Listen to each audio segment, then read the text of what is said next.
নমস্কার, আদাব। আমি Anup Soni crime patrol season 4-এ আপনাদের সবাইকে স্বাগত জানাই। আমরা আবার ফিরে এসেছি সারা দেশের অপরাধের ঘটনা নিয়ে। এই সত্য ঘটনাগুলি আপনাদের সামনে নিয়ে আসছি আপনাদের ভয় দেখানোর জন্য নয়। আমরা চাই যে আপনি, আমি আর সারা ভারতবাসী এর থেকে কিছু শিখি আর আমরা সতর্ক থাকি। এই সিজনের কেসগুলিতে যেসব লোক মারা গেছেন তারা বাঁচতে পারতেন, অপরাধ আটকানো যেত। প্রত্যেক অপরাধ হওয়ার আগে একটা আভাস দেয়, কিন্তু আমাদের কান তা শুনতে পায় না, অথবা কখনো শুনতে পেলেও সেই ইশারা বুঝে ওঠা সম্ভব হয় না।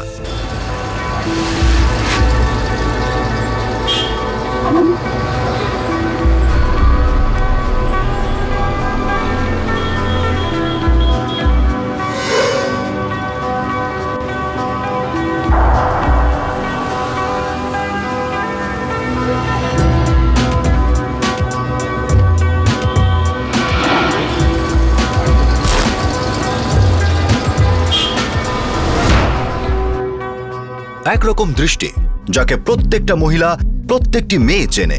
তারা সেটা বুঝতে তো পারে, ঘেন্নাও করে, কিন্তু সেটা চেনার ক্ষেত্রে তারা দ্বিধাবোধ করে। এই বলে তারা কাটিয়ে দেয় যে ওই মানুষটা হয়তো পাগল।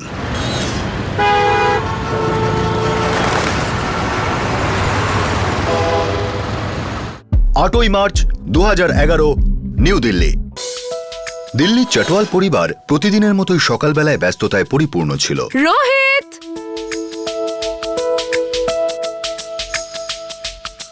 রোহিত ওঠ, রেডি হয়ে আবার শুয়ে পড়েছিস। সকালের প্রথম সূর্যকিরণের মতোই 20 বছরের সারিকা বাড়িতে প্রাণের সঞ্চার করত। সারিকা, হ্যাঁ মা? রোহিতের টিফিন বক্স ব্যাগে রেখে দিস। হ্যাঁ হ্যাঁ দাদা। দুই ভাইকে একদম মায়ের মতো যত্ন করত। দাঁড়া সারিকা, দাঁড়া, আমি তোকে। তার বাবার চোখের মণি আর তার মায়ের সবচেয়ে ভালো বন্ধু সারিকা চটওয়াল পরিবারের হৃদস্পন্দন ছিল।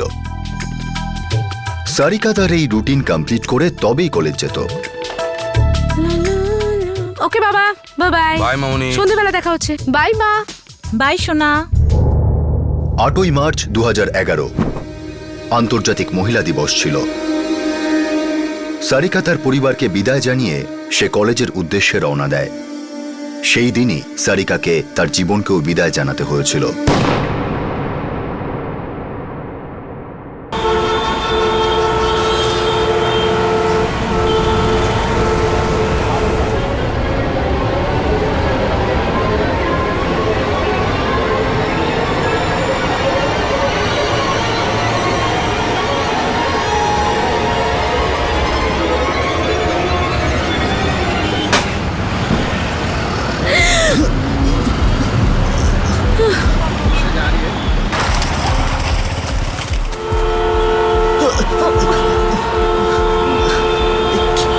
কি হলো তোমার?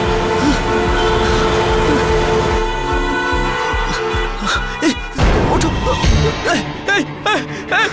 কি করলি তুই এটা? দাঁড়া, দাঁড়া, দাঁড়া বলছি।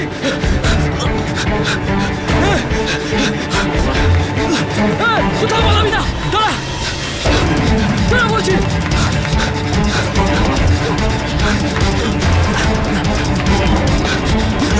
দাঁড়া সারা, দাঁড়া।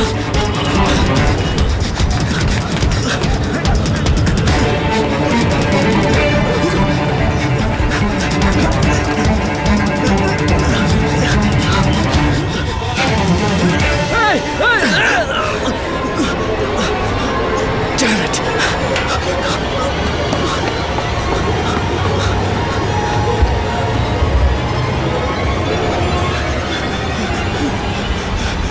সারিকা, ওঠো, ওঠো সারিকা, তোমার কিচ্ছু হয়নি, কিচ্ছু হয়নি তোমার। ওঠো, ওঠো সারিকা। আরে কেউ অ্যাম্বুলেন্সকে ডাকো, আরে ভাই কেউ ডাকো অ্যাম্বুলেন্সকে। তোমার কিচ্ছু হবে না, আমি তোমাকে কিচ্ছু হতে দেবো না। আরে কেউ ডাকো অ্যাম্বুলেন্সকে। দেখি দেখি দেখি, সারিকার গুলি সরুন লেগে সরুন, গেছে। প্লিজ কেউ আমাকে অ্যাম্বুলেন্সকে যেতে দিন। ডাকুন, কেউ হেল্প করুন। দেখি দেখি, কিচ্ছু হবে না, দেখি, চলো কিচ্ছু ভাই। হতে দেবো না তোমাকে আমি সারিকা। তোমাকে হসপিটালে নিয়ে যাবো। আর চলুন হসপিটালে নিয়ে যাই ওকে, তাড়াতাড়ি তাড়াতাড়ি। দেখি, রাস্তা ছাড়ুন, রাস্তা ছাড়ুন, তাড়াতাড়ি তাড়াতাড়ি।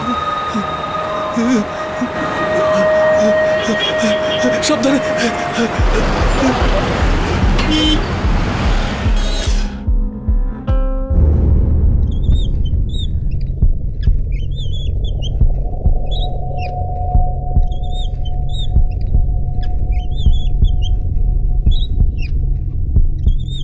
সারিকা শোনা, চোখ খোল। ডাক্তারবাবু, ডাক্তারবাবু, সারিকা, শোনা, মামনি, কি হলো ডাক্তারবাবু? মামনি চোখ খোল।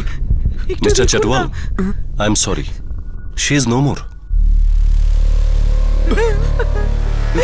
সারিকা,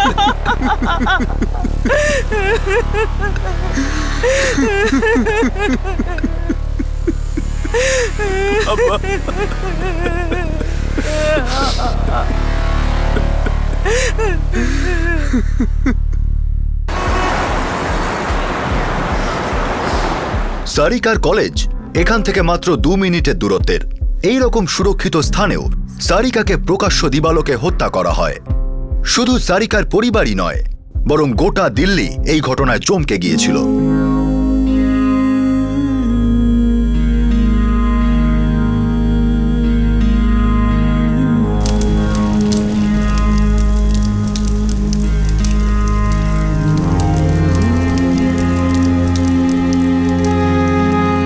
সারিকার মৃত্যু দেশের রাজধানীকেই উত্তাল করে দিয়েছিল।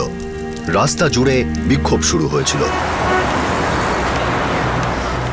দিল্লি প্রশাসন, দিল্লি প্রশাসন, we want justice, we want justice. সারিকার মৃত্যুর বিচার চাই, সারিকার মৃত্যুর বিচার চাই, we want justice, we want justice. সারিকার মৃত্যুর বিচার চাই, সারিকার মৃত্যুর বিচার চাই। দিল্লি প্রশাসন, উই ওয়ান্ট জাস্টিস। যে এলাকায় সারিকার হত্যা হয়েছিল, মাত্র 5 মাস আগেই একই জায়গায় একজন মহিলা বিপিও কর্মীকে চলন্ত গাড়িতে ধর্ষণ করা হয়। জনতার বিক্ষোভের প্রভাব সবচেয়ে বেশি দিল্লি পুলিশের ওপর পড়ে। দরকার পড়ে তো সারা শহর তল্লাশি করো, যা করতে হয় তাই করো। I want this man. Pressure খুব বেশি আছে আর হাতে সময় কম।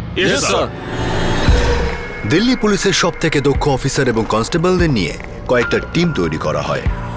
প্রত্যেকটা টিমের একটা মাত্র লক্ষ্য ছিল সারিকার হত্যাকারীকে আইনের কাঠগড়ায় দাঁড় করানো।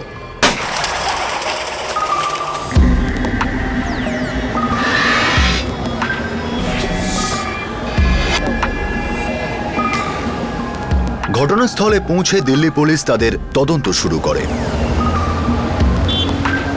এই সরো সরো, এই ব্রিজে একটা খুন হয়েছে, কিছু দেখেছো?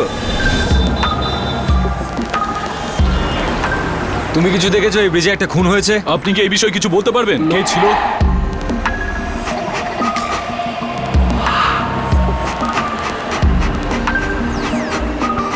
খুনটাও তো সবাই দেখেছে, কিন্তু লোকটা কেমন দেখতে কারোর মনে নেই। মনে নেই নাকি মনে করতে চায় না? কেউই সামনে আসতে চায় না। সেরা একটা পয়েন্টের পর আর এগোতে পারছে না। সম্ভবত রাস্তায় খুব ভিড় ছিল, সেই জন্য ট্রেল হারিয়েছে। এত জমজমাট জায়গা আর কেউই খুনিকে দেখেনি।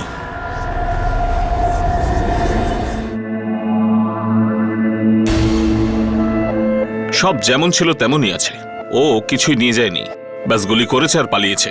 ও যে কাজটা করতে এসেছিল করে পালিয়েছে। আমার মনে হয় মেয়েটার আর খুনিটার মধ্যে নিশ্চয়ই কোনো একটা সম্পর্ক ছিল। না ইন্সপেক্টর, আমার মেয়ে এসব প্রেম টেম করতো না। জীবন ছিল আমার, মেরে দিল আমার মেয়েটাকে। কেন ভাই, কেন?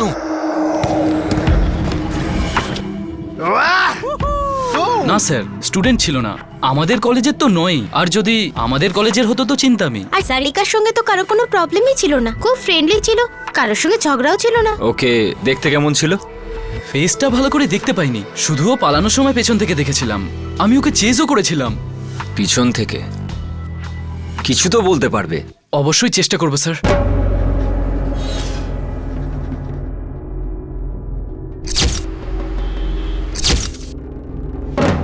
সারিকার বন্ধু আশিস হত্যাকারীর চেহারার পুরো বর্ণনা দেওয়ার চেষ্টা করেছিল।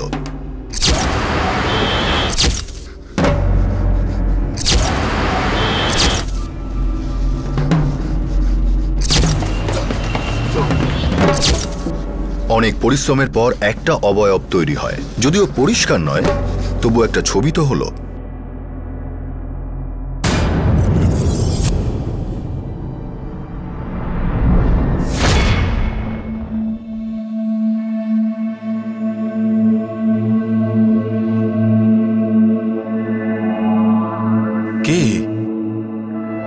আমি কি চিনি না? আমিও ঠিক বলতে পারবো না। I really don't know.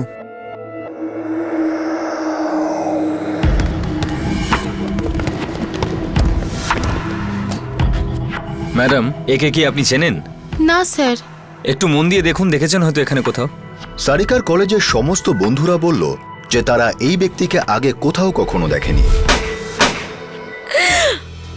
Police কোনো সূত্রই খুঁজে পাচ্ছিল না আসলে সারিকার হত্যাকারী কে ছিল।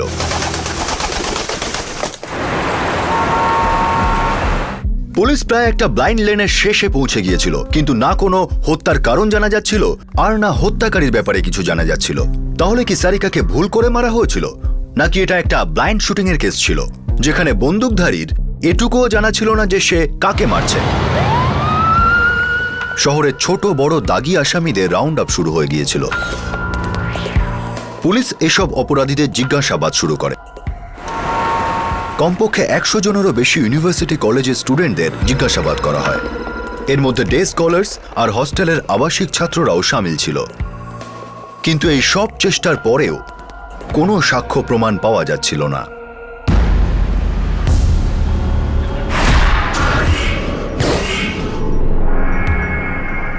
সারিকার হত্যাকারীর জন্য অনেক বড় মাপের ফাঁদ পাতা হয়।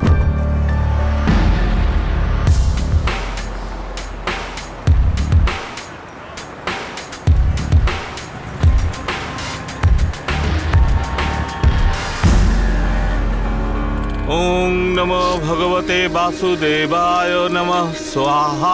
ওং নমো ভগবতে বাসুদেবায় নমঃ স্বাহা। ওং নমো ভবধরে সারিকার পরিবার এই গভীর শোক থেকে বেরোতে পারছিল না। ওনারা স্বপ্নেও কখনো ভাবেননি যে সারিকা এইভাবে ওদের কাছ থেকে হারিয়ে যাবে।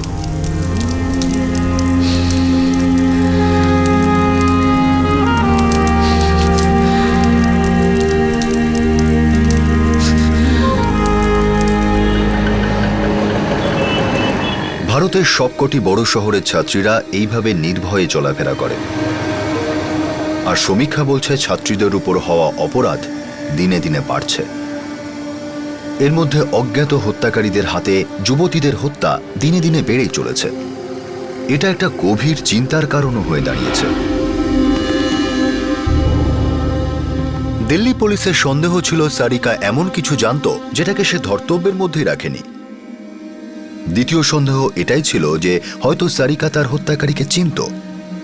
শেষমেশ এই কেসে একটা আলোর বিন্দু দেখা গেল। পুলিশের চর একটা মারাত্মক সূত্র এনে হাজির করে।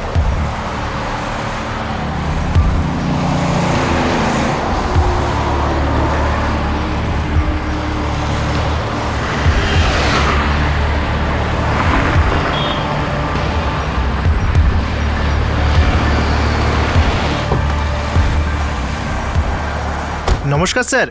বল। স্যার কিছু কথা বলার ছিল স্যার। কি কথা বলার ছিল? স্যার ওই ছবিটা যেটা আপনারা রেখেছেন না স্যার, ওকে হয়তো কিছু লোক চেনে। কারা চেনে? স্যার নারায়ণা এলাকার 3টে লোক আছে স্যার। এই নারায়ণা তো ওই এলাকায় যেখানে ওই সারিকা থাকতো। সেটাই তো স্যার। থানায় আনা যাবে ওদের? চেষ্টা করব স্যার। বেটা, চেষ্টা করার কোনো পয়সা পাওয়া যায় না। আগে স্যার। বুঝলি? থানায় আনতেই হবে। আগে স্যার। ঠিক আছে, নমস্কার স্যার। যা এবার।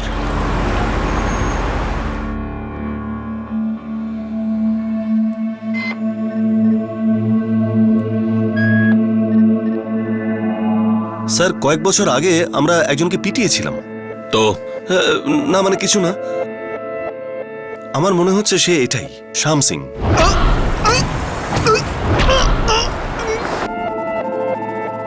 কেন মেরেছিলে? স্যার, আমাদের নারায়ণা এলাকার একটা মেয়েকে এই শয়তান রোজ বিরক্ত করত। কোন মেয়েটাকে? এই মেয়েটা স্যার।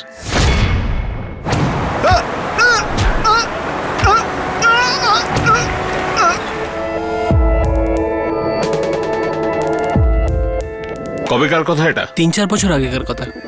4 বছর মানে 2007। সারিকা 2007 সালে হাই স্কুল পাশ করেছিল। এই লোকটাকে এখন কোথায় পাবো? স্যার, এ নারায়ণাতে একটা কাপড়ের মিলে কাজ করতো। তুমি কি করে জানলে? স্যার ওকে যেদিন ধোলাই করেছিলাম না, ওর দুই বন্ধু ওখানে চলে আসে। ওরা দুজনে ওর সঙ্গে একই মিলে কাজ করতো স্যার। ওরা দুজন এখানে আসলো আর ওকে নিয়ে গেল, না হলে তো সেদিনই ওর অবস্থা খারাপ ছিল। পেপারায় এসে সারা মেয়েদের পিছনে লাগা। সালা বুঝিয়ে দিই সেই বাচ্চাকে, সালা আজকের পর যদি আমাদের পাড়ার একটা মেয়ের দিকে চোখ তুলে তাকায় না, সালার চোখ গেলে দেবো। বুঝে দেবো, আর হবে না। পরের বার যদি এরকম হয়েছে না, হাত পা নিয়ে বাড়ি ফিরবি না। টাকাচ্ছিসটা কি? চল এখান থেকে। আরে সালা জানা কি দেখছিস বে? সালা জানোয়ারের বাচ্চা কোথা থেকে চলে আসে সালা। ওর ওই বন্ধুদের নাম কি ছিল? স্যার একজনের নাম মুনির আর আরেকজনের নাম আফরোজ।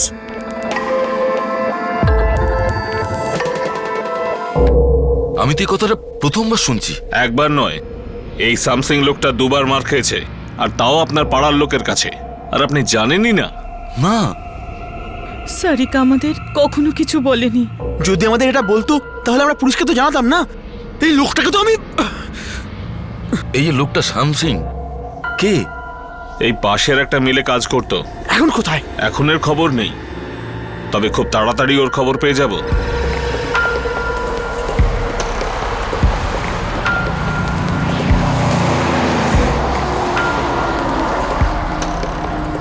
পুলিশ তাদের চরকে কাজে লাগিয়ে দেয়।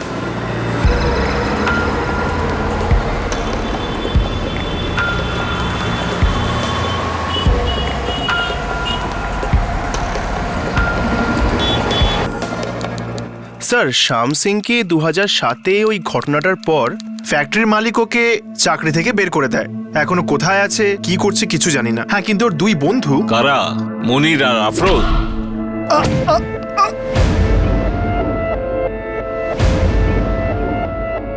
আগে ওরা দুজন রোহিণীতে থাকে, কিন্তু এখন ওরা ওখানে নেই। দুদিন আগেই ওরা দুজন গ্রামে চলে যায়। মানে 8 তারিখে? আগে এই দুজনের তো এই খুনে মনে হচ্ছে কোনো না কোনো হাত আছেই। স্যার মুনির, আফরোজ আর শ্যাম সিং, এরা তিনজন একই গ্রামের, সীতাপুর, উত্তরপ্রদেশ। উত্তরপ্রদেশ? আগে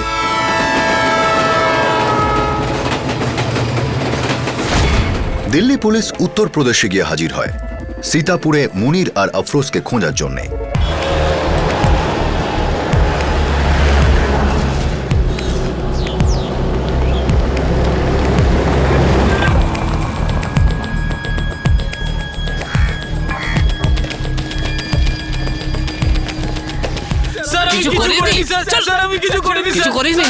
মুনির আর আফরোজ না পালানোর চেষ্টা করেছিল, না কিছু লুকোনোর চেষ্টা করেছিল। ভয় পেয়ে সবকিছু তারা বলে দেয়।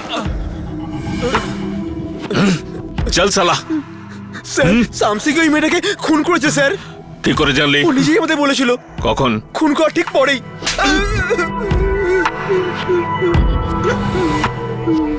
কোথায় বাবু সামসিংকে? স্যার আমরা গুরগাঁও স্টেশন থেকে আলাদা হয়ে গেছিলাম স্যার। আমরা খুব ভয় পেয়ে গেছিলাম স্যার। গুলি মারলি, ওই মেয়েটাকেই গুলি মারলি। পাগল হয়ে গেছিস নাকি? সালা গুলিটা কেন মারলি তুই? আরে বলছিস না কেন? কিচ্ছু বলতে হবে না।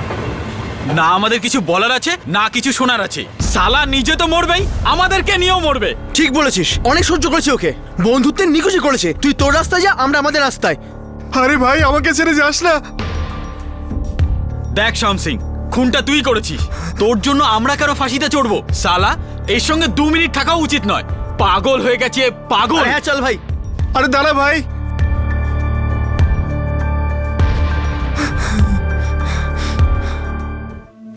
এখনো কোথায় আছে? স্যার মুম্বাইয়ে। মুম্বাই? হ্যাঁ স্যার, কয়েক বছর ধরে মুম্বাইতেই থাকতো। ওকে দিল্লিতে শুধু খুন করতেই এসেছিল? মা কালীর দিব্যি স্যার, আমরা যদি আগে জানতাম তাহলে আমাদের সঙ্গেই নিতাম না ওকে। স্যার ও জানুয়ারিতে এসেছিল, অনেক পুরনো বন্ধু ছিল, অনেকদিন পর এসেছিল, তাই আমরা ওকে থাকতে দিলাম। কি কাণ্ডটা করে গেল স্যার। মুম্বাইয়ের কোনো ঠিকানা জানিস? না স্যার, আমরা তো আগে কোনোদিন মুম্বাই যাইনি। মুম্বাইয়ের ব্যাপারে কিচ্ছু জানি না স্যার। শালা কিছু তো বলেছে মুম্বাইয়ের ব্যাপারে। কোথায় কোথায়? স্যার ও একটা জায়গার নাম করতো সবসময়, নয়াগাঁও।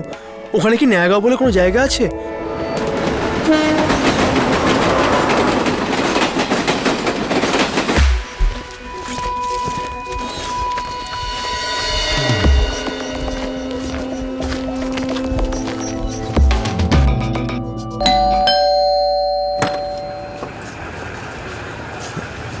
কে? স্যার শ্যাম সিং এখানেই থাকে আমার সাথে। আত্মীয় নাকি তোর? না স্যার, বন্ধু আমার।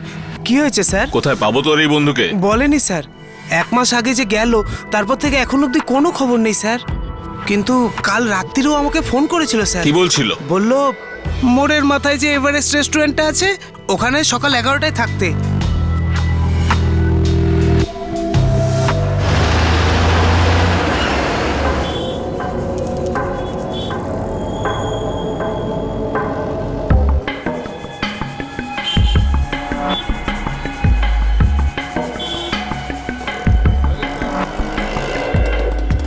যদি সামসিং না আসে না তাহলে তুই যাবি আমাদের সঙ্গে থানায়, বুঝলি তো?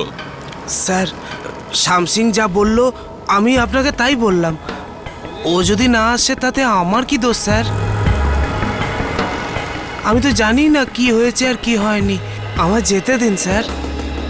দেখ, আমরাও চাই না তুই আমাদের সঙ্গে থাক। যে মুহূর্তে সামসিং আসবে তোর ছুটি।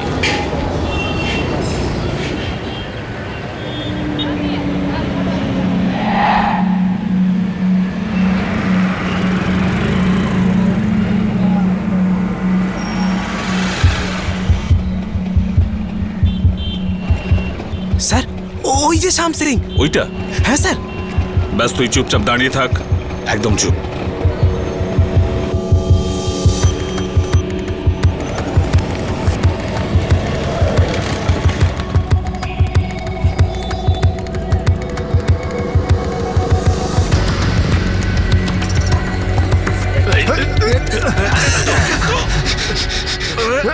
স্যার স্যার স্যার চল চল চল স্যার, চল। আমি কিছু করিনি স্যার, স্যার আমি কিছু করিনি চল, স্যার, চল, আমাকে ছাড়ুন স্যার, স্যার আমাকে ছাড়ুন। জনমর পালাবি? স্যার, কতদিন আমি- লুকিয়ে থাকবি? স্যার, চল। সারিকার মৃত্যুর ঠিক 4 দিন পর দিল্লি পুলিশ তার হত্যাকারী শ্যাম সিংকে খুঁজে বের করে এবং তাকে গ্রেফতার করে। আশ্চর্যের বিষয় ছিল এটাই যে শ্যাম সিং তার হত্যার জন্য এতটুকু লজ্জিত ছিল না।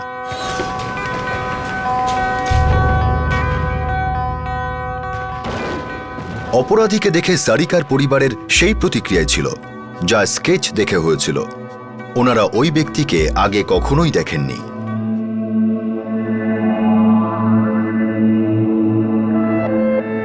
কেন মারলি সারিকাকে? সারিকা? কে সারিকা? সেই সারিকা যাকে তুই গুলি করেছিস। ওর নাম সারিকা ছিল? শ্যাম সিং তো সারিকার নাম অবধি জানত না, কিন্তু সে সারিকাকে হত্যা করেছিল। সারিকাও তার নাম অবধি জানত না এবং তার সম্বন্ধে কোনো পূর্বাভাসও ছিল না। তাহলে হত্যার কারণ কি ছিল? কি এমন আক্রোশ ছিল? স্যার, খুব ভালোবাসতাম আমি ওকে। আমার বাড়ির বউ করতে চেয়েছিলাম।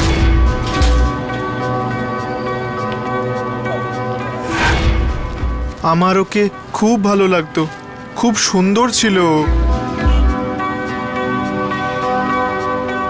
আমার বাড়ির বউ হবার জন্য একেবারে যোগ্য ছিল।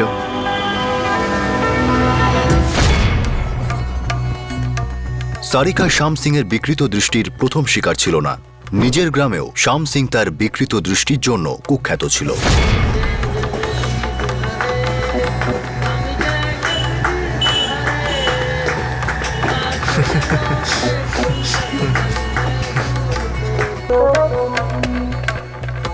শ্যাম সিং তার অসভ্যতার জন্য বেশ কয়েকবার মারও খেয়েছে।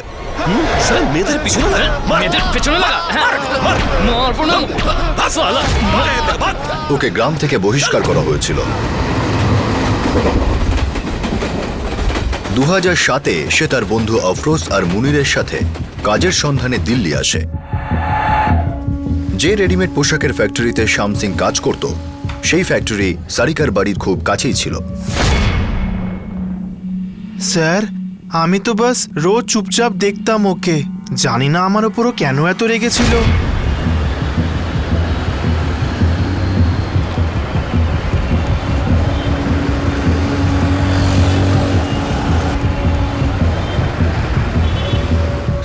দাদা দাদা দাদা, ওই ছেলেটা আমাকে বিরক্ত করছে। এই, মার, ধর। তুই সাহস মেয়েদেরকে টন করছিস ওর জন্য আমাকে খুব মার খেতে হয়েছিল। আমার চাকরিটাও চলে গেল। আমি দিল্লি ছেড়ে দিয়ে মুম্বাই চলে এলাম।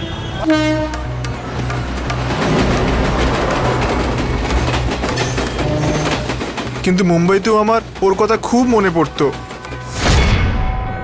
স্যার, আমি ওকে খুব ভালোবাসতাম। ও আমার বাড়ির বউ হয়ে খুব সুখে থাকতো স্যার। ওকে তো এই কথাটাই বলতে আমি দিল্লি এসেছিলাম।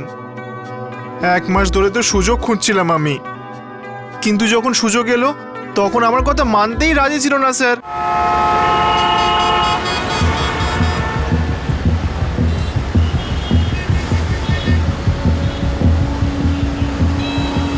শুনুন না,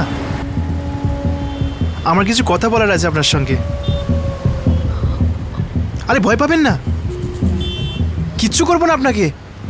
ভয় পাবে তো তুমি, চেঁচামেচি করলে আবার মার খাবে। আমি আবার ফিরে আসবো, কিন্তু আমার কথা বলেই ছাড়বো। কি? যাও এখান থেকে।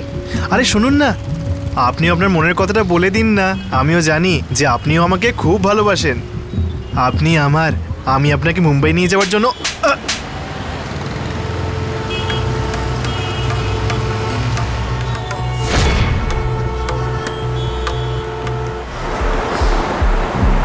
সারিকার মৃত্যুর ঠিক 3 দিন আগে শ্যাম সিং সারিকার সঙ্গে দেখা করেছিল, কিন্তু সারিকা এই ঘটনার বিষয়ে কাউকে জানায়নি। ওর মনে হয়েছিল যে লোকটা পাগল, হয়তো আর আসবে না।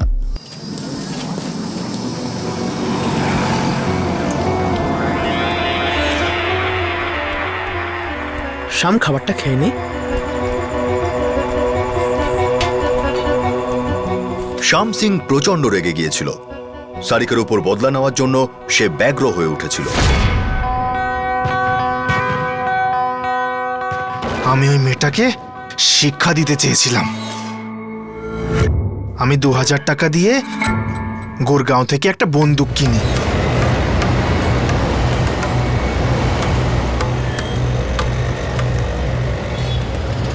তারপর গেলাম ওই মেয়েটার পেছন পেছন।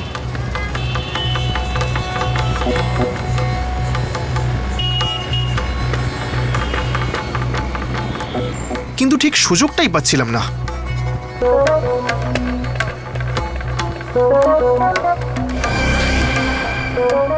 আমি ভাবলাম কাল দেখে নেব।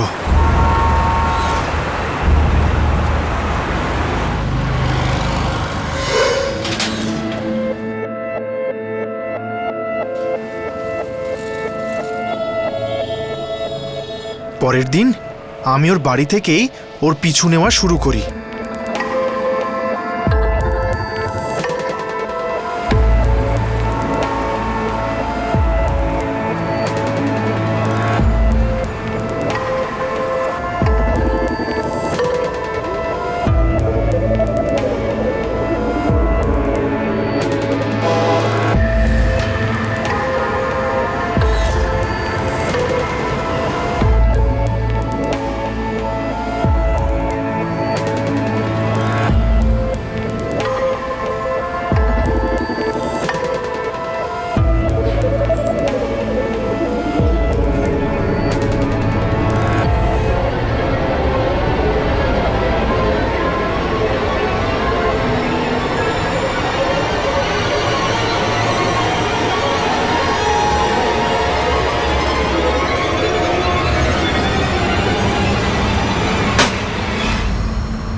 স্যার, ও খুব ভালো ছিল। আমার বাড়ির বউ হলে জীবনটাই পাল্টে যেত ওর। ও আর অন্য কোনো বাড়ির বউ কখনোই হতে পারবে না। শ্যাম সিং এর সাইকোলজিক্যাল টেস্ট করা হয়। তার মধ্যে অবসেসিভ কম্পালসিভ ডিসঅর্ডার নামক মানসিক বিকৃতি পাওয়া যায়। এই রোগে রোগী কোনো একজন ব্যক্তি, কোনো একটি বস্তু অথবা কোনো রকম ধারণাকে চাইলেও তার মাথা থেকে সরাতে পারে না। সারিকা জানতেই পারেনি যে ও শ্যাম সিং এর অবসেশন হয়ে উঠেছিল। ও জানতই না যে ও শ্যাম সিং এর মস্তিষ্কে অনেকটা পোস্টারের মতো আটকে গিয়েছিল।